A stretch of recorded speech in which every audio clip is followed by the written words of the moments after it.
नमस्कार दोस्तों, आपका हमारे चैनल में स्वागत है। देवी ललिता से मिलेगा वैभव और संपन्नता का वरदान। कर ली साधना तो होगा चमत्कार। 10 महाविद्याओं में देवी ललिता तीसरे स्थान पर आती है। देवी भागवत में माँ ललिता को ही आद्य शक्ति सती कहा गया है। जब देवी सती के पिता दक्ष ने भगवान शिव का अपमान किया तो उन्होंने आहत होकर अपने प्राण त्याग दिए। अपनी पत्नी के वियोग में भगवान शिव उनका पार्थिव शव अपने कंधों पर उठाकर चारों दिशाओं में घूमने लगे। समस्त देवी देवताओं ने श्री हरि विष्णु से प्रार्थना करी कि उन्हें इस महाविपत्ति से निकाल ले। तब श्री हरि विष्णु ने भगवान शिव द्वारा भेंट किए गए चक्र से सती के शवों को 108 भागों में विभक्त कर दिया। जहाँ जहाँ सती के शव के अंश गिरे वहीं शक्तिपीठ स्थापित हुए। उन्हीं में से एक माँ ललिता का स्थान है।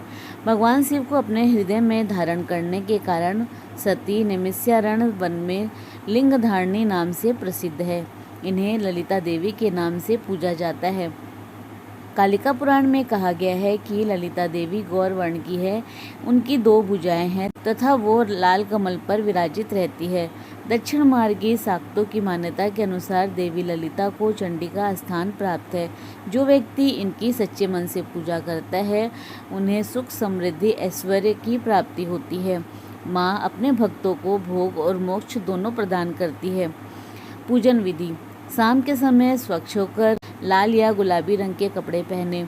घर के मंदिर में देवी ललिता का चित्र स्थापित कर उत्तर मुखी होकर विधिवत पूजा करें। गाय के घी का दीपक लगाएं।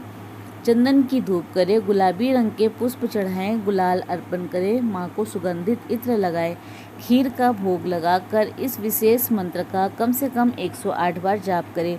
पूजा करने के बाद खीर का प्रसाद किसी सुहागन महिला को भेंट करें। ललिता जयंती के उपाय: जीवन में सुख शांति के लिए देवी ललिता पर चढ़ा आटा किसी ब्राह्मणी को उपहार में दें। अखंड समृद्धि के लिए देवी ललिता के सामने गोघृत का षडमुखी यानी कि 6 मुख का दीपक लगाएं।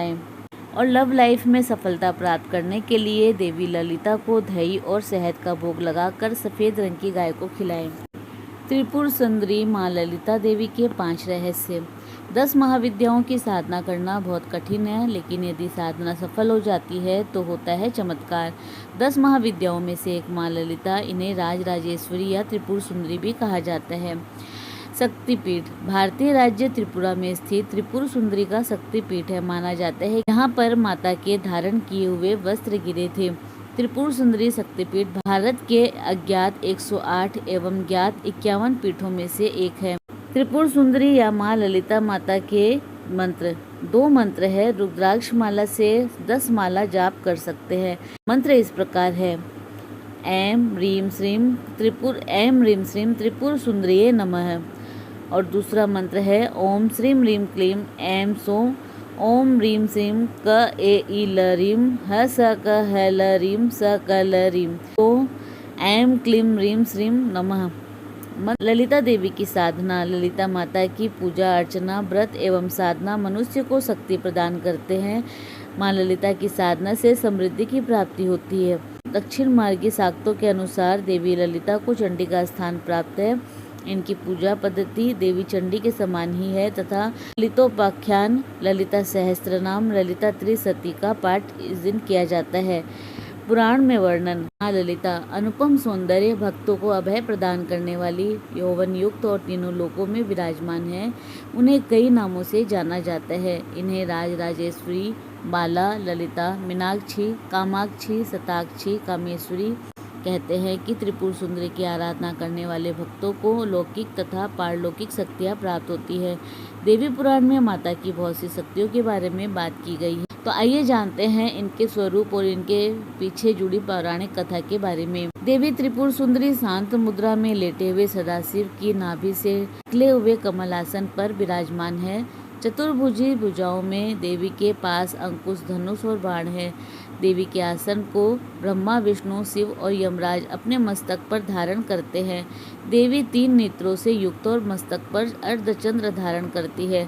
देवी त्रिपुर सुंदरी अपने भक्तों की हर प्रकार की मनोकामना पूरी करती है, उनकी हर विपत्ति को दूर करती है और उन्हें अभय प्रदान करती है। कहा जाता है कि देवी त्रिपुर सुंदरी की पूजा करने से आत्मिक बल, यश और कीर्ति की प्राप्ति होती है। पौराणिक कथाओं के अनुसार देवी त्रिपुर सुंदरी की उत्पत्ति का रहस्य। पति के वियोग के बाद भगवान शिव सर्वदा ध्यान में मग्न रहते हैं।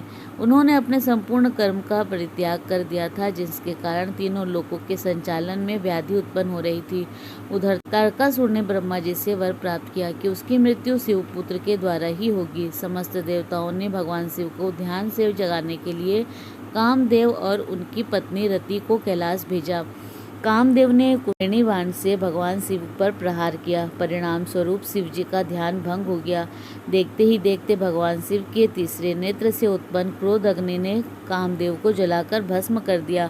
कामदेव की पत्नी रति द्वारा अत्यंत दारुण विलाप करने पर भगवान शिव ने कामदेव को पुनः द्वापर युग में भगवान कृष्ण के पुत्र के रूप में जन्म धारण करने का वरदान दिया और वहां से अंतर्ध्यान हो गए।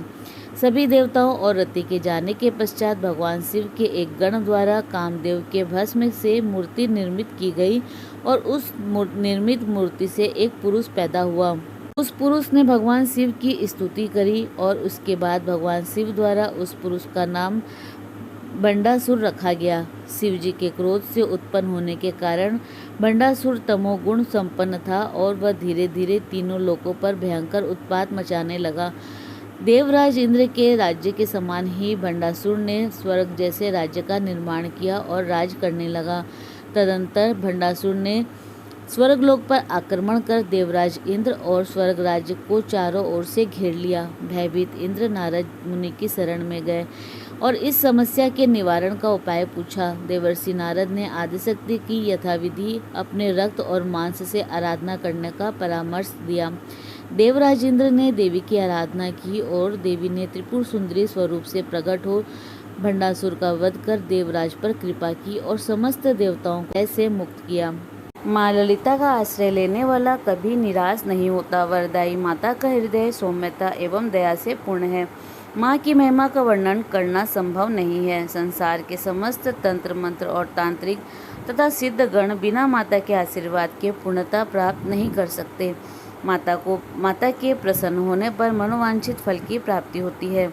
की कृपा से सुख समृद्धि और ऐश्वर्य की प्राप्ति होगी और आपका घर धन धान्य से भरेगा।